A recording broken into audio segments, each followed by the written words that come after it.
I don't know how you expect me to go after a pastor.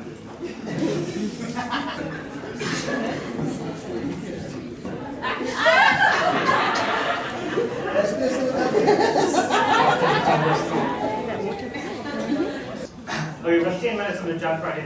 What is gentrification? That's what I'm talking about. Gentrification is a general term for the arrival of wealthier people in an existing urban area, which results in an increase in rent and property values. This also changes the area's character and culture.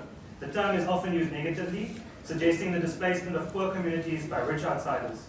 Those who claim gentrification is positive speak of a cleaner neighborhood, or they refer to it as urban renewal.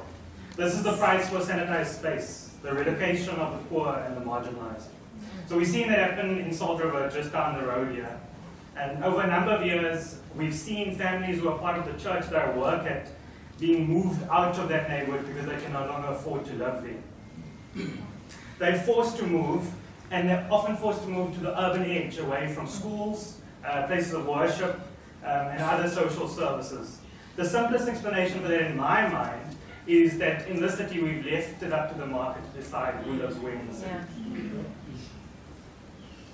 But we mustn't forget the original intent and object of city design in South Africa. Lutando alluded to some of that, and I believe that was to keep people apart and to keep black people at the periphery of the city. Cecil John Rhodes once wrote, "What I would like in regard to a native area is that there should be no white men in its midst.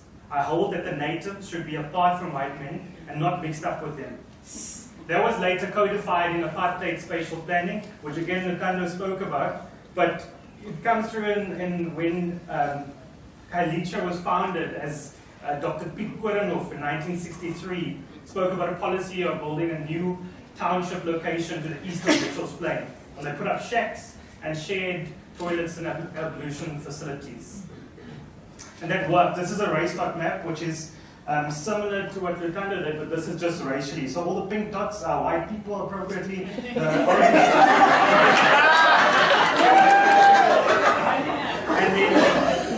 then the blue dots are black people. So it's very clear. White people at the center, close to the city center and the beaches, colored people in the middle, and then black people on the periphery. So the rhetoric of that is something like the darker the color of your skin, the further away you are from essential services and opportunities. That periphery, by the way, there's just going to be memes every now and then. The periphery of the city of Cape Town was effectively extended when City Council approved the extension of the boundaries to approve a development called the Westcape development. The Westcape development is, in summary, the idea is to build a new city on the N7, 25 kilometers away from Cape Town.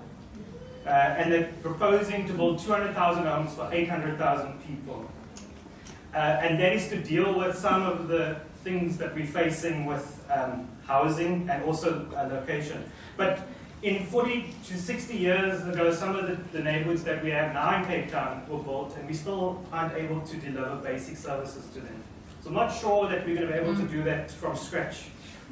Besides, that's exactly what Atlantis was. That was an apartheid government idea, and that hasn't worked. So why are we not looking at changing exactly what Lutando said? Why are we not looking at changing the spatial design of the city? We seem to be developing further out, extending the periphery of where the city is. Anyways, if you read between the lines of some of the new developments going up in Salt River, then you hear something about cleansing and renewal. And something interesting about that is the use of graffiti. So if you walk through Salt River, they have the most beautiful murals on people's walls. And it's usually done under the guise of neatening up a neighborhood or cleaning up, people taking pride in where they live. But a little bit of paint can't gloss over past and current injustices. So some of this is beautifully illustrated by this piece of street art. So the top, that's our two pictures. So the top is a picture of a woman and an octopus, and then an artist wrote over it, "For just a moment, this pretty face and octopus has made me forget that my rent has doubled and that my neighborhood is being destroyed." This art is like putting makeup on a festering wound. You see, gentrification is not just about geography or physically moving people. It's also about identity. So in a research paper written by someone focusing on Woodstock, they said, gentrification-linked evictions lead to an exclusion of low-income individuals and families from participation within their communities, but also perpetuates the painful history and legacy of imperial control and identity visualization. That's a live issue. Here's an advert that Pam Golding did last year, and it's of Luke and Dex, and I've covered their faces. And it says, "We are Saturdays at the Old Biscuit Mill. We are the pulse of Lower Main Road. We are the street art of Gympie Street. We are craft beers at Woodstock breweries. We are a place of the city's history." That's gross. That's a gross form of appropriation. What this advert says to me is that these people are saying that this neighborhood is ours. We made the vibe, we made the culture, and we're entitled to it. That doesn't sound very different to what colonialism was. So let's be careful about the next inference that I'm going to make. I know people who know Luke and Dex, and they say they're okay people.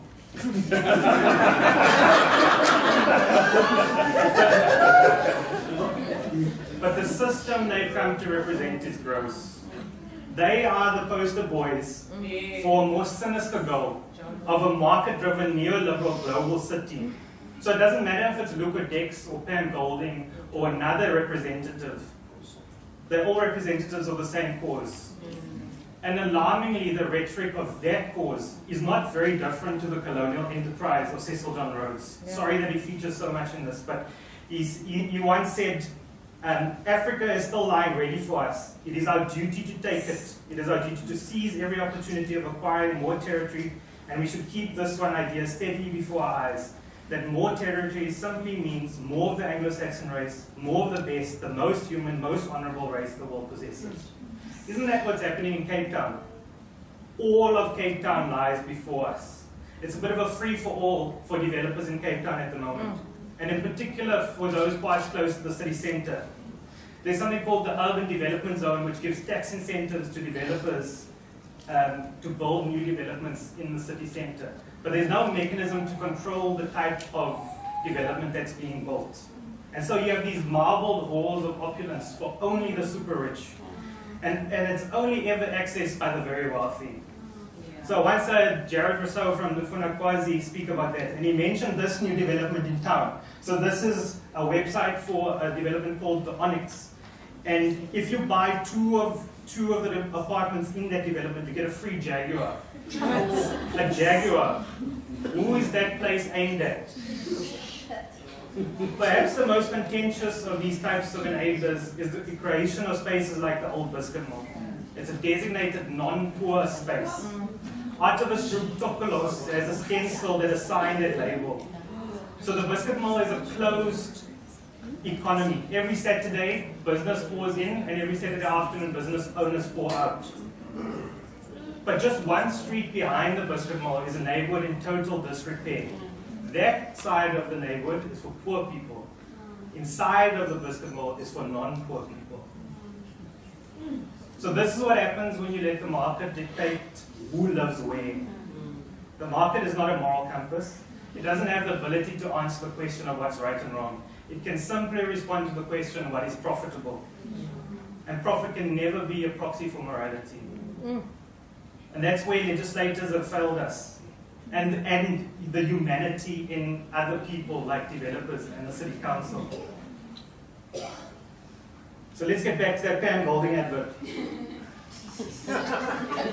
Gentrification in Cape Town and the neighborhoods of Woodstock and Salt River has a specific context.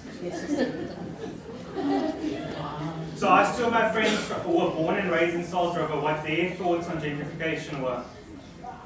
And they said, Kiana said, gentrification is totally wrong because it is breaking up families. Basically, it's the same as the Group Areas Act. Yeah. We've lived here our whole lives. We are basically forcibly removed. Yeah. Zaylan said, I think that government, landlords, and developers doesn't care about the people and are just increasing pricing to ridiculous amounts.